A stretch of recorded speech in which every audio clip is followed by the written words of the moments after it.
Curtis Strange thought Tiger Woods would regret this cocky attitude when he told the young rookie, "You'll learn," in that infamous 1996 interview, but Strange was about to discover he'd be the one regretting those two words for the rest of his career. This wasn't just a veteran giving advice to a newcomer. This was a clash between two completely different eras of golf, and Strange was about to become the poster child for one of sports history's most spectacularly wrong predictions. But before we dive into how this moment destroyed Strange's reputation, let's understand who Curtis Strange actually was. Born in Norfolk, Virginia on January 30th, 1955, Strange was introduced to golf at age 7 by his father, who owned a local country club. Tragedy struck early when his father died of cancer, when Strange and his identical twin brother Alan were just 14 years old. This devastating loss seemed to forge the competitive fire that would define his entire career. Strange earned a scholarship to Wake Forest University, where alongside future pro Jay Hias, he led the Demon Deacons to back-to-back NCAA team championships in 1974 and 1975. His intense approach to the game earned him the nickname Brutus from his college coach Jesse Haddock, who said Strange was the only player I've known who plays better when he's mad. That competitive edge would become his trademark throughout his professional career.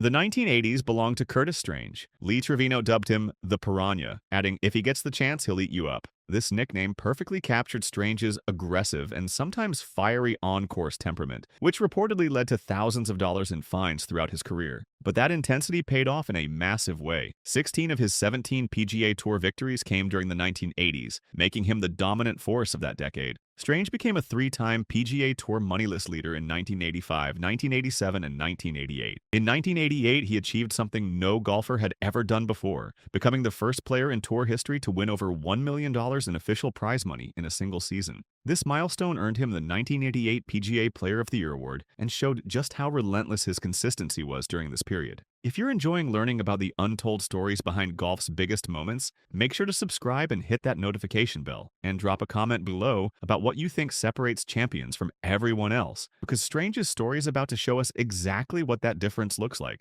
The absolute pinnacle of Strange's career came with his back-to-back US Open victories in 1988 and 1989. This incredible feat hadn't been accomplished since the legendary Ben Hogan pulled it off in 1950 and 1951, cementing Strange's place among golf's elite forever. His 1988 win at the Country Club in Brookline perfectly showcased his grinding style. He got up and down from a greenside bunker on the 72nd hole to force an 18-hole playoff with Nick Faldo, which he then won by 4 strokes. The following year at Oak Hill, Strange displayed the same competitive resolve that had made him famous. He made 15 straight pairs before a birdie on the 70th hole gave him the lead for the first time in the tournament. This wasn't flashy golf, but it was effective, methodical, and it worked when the pressure was at its highest. However, this era of dominance came at a tremendous cost that most fans never saw. The relentless pursuit of victory eventually took its toll on Strange, and he never won another PGA Tour event after his 1989 US Open triumph. As one source noted, the flame that burned hotter than anyone else's burned out, and Strange himself later reflected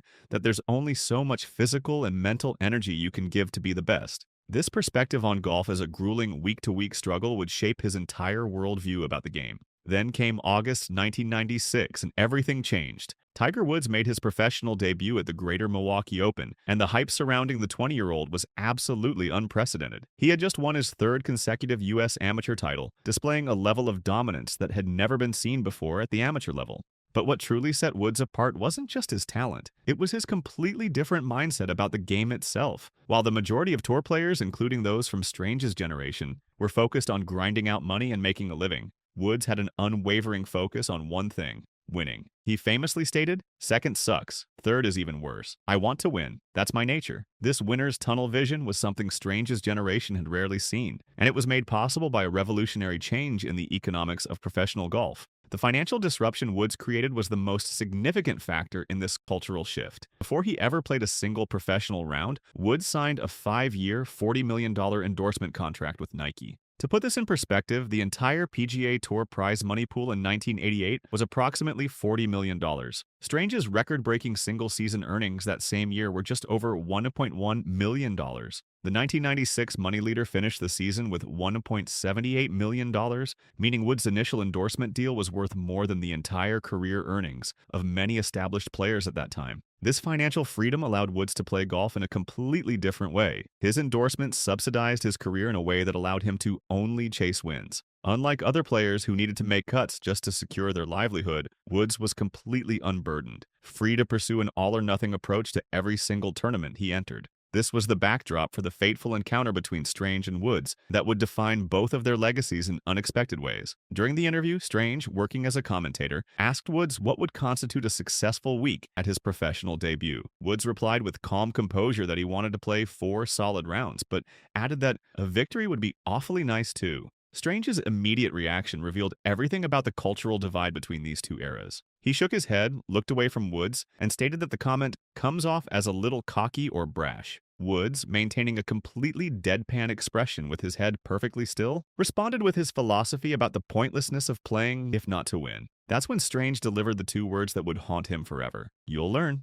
The body language in this exchange was fascinating to analyze. Woods projected an unshakable sense of certainty, unmoving, confident, and completely unemotional. Strange, by contrast, was visibly rattled. He shuffled in his seat and looked around the room with what observers described as incredulity, like someone who had just tipped their hand in a poker game. While Strange's intensity had served him well during his playing days, it was no match for the composed, clinical intensity that Woods brought to the table. Strange's motivations for the comment have been debated for decades. Some suggest it came from genuine skepticism, since he knew from experience that immediate rookie dominance was extremely rare on the PGA Tour. Others believe there was a showman's quality to the remark, a playful attempt to pick on the new hotshot for entertainment value. But the most widely accepted interpretation is that the comment perfectly represented the old guard's mindset. Strange was a representative of a generation that believed youngsters had to wait their turn, and he simply couldn't understand how a rookie, unburdened by financial struggle, could possess such unshakable belief in immediate success. The immediate aftermath of the interview seemed to prove Strange's point.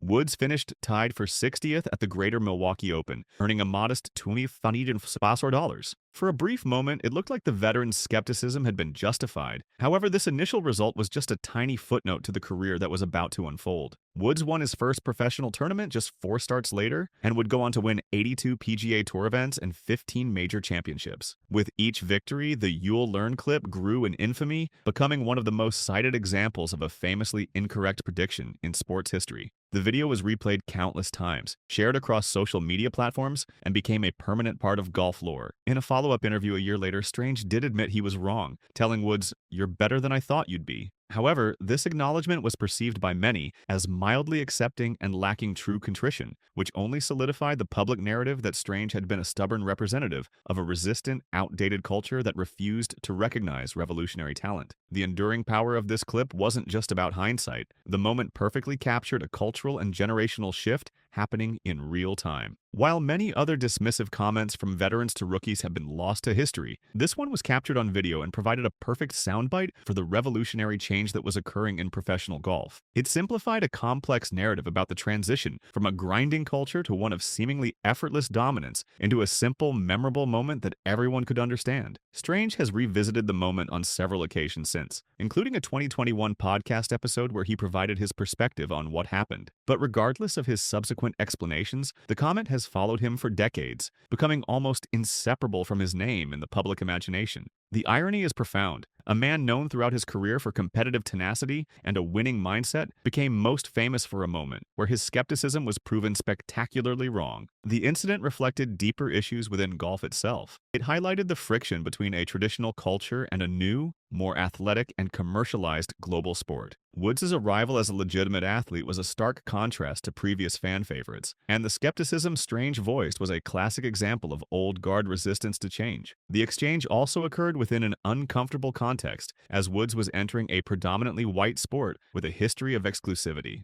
While Strange's comment wasn't racially motivated, it happened during a time when golf had only recently relaxed its membership rules, and just a year later, there would be more overtly problematic comments from other players. Woods himself had spoken about feeling prejudice at major country clubs and believed his success could be bigger than Jack Nicklaus because of his race. Before we wrap up, I'd love to hear your thoughts in the comments below about whether Strange was treated unfairly by history, or if his comment deserved to become the legendary moment it became. Don't forget to subscribe for more untold stories from the world of golf. Ultimately, the "You'll Learn" clip took on a life of its own, but it shouldn't completely overshadow Curtis Strange's impressive career. He was a dominant champion of the 1980s, a 2-time U.S. Open winner, and a member of the World Golf Hall of Fame. His career was built on the grinding style that defined professional golf for decades, and his achievements during that era were genuinely remarkable. The incident serves as a powerful lesson about the dangers of judging revolutionary talent by the standards of the past. It was a clash between a veteran's hard-earned realism and a prodigy's unprecedented ambition, ultimately won not just by talent, but by a fundamentally different understanding of what it meant to be a professional golfer. For Strange, it became a valuable but humbling lesson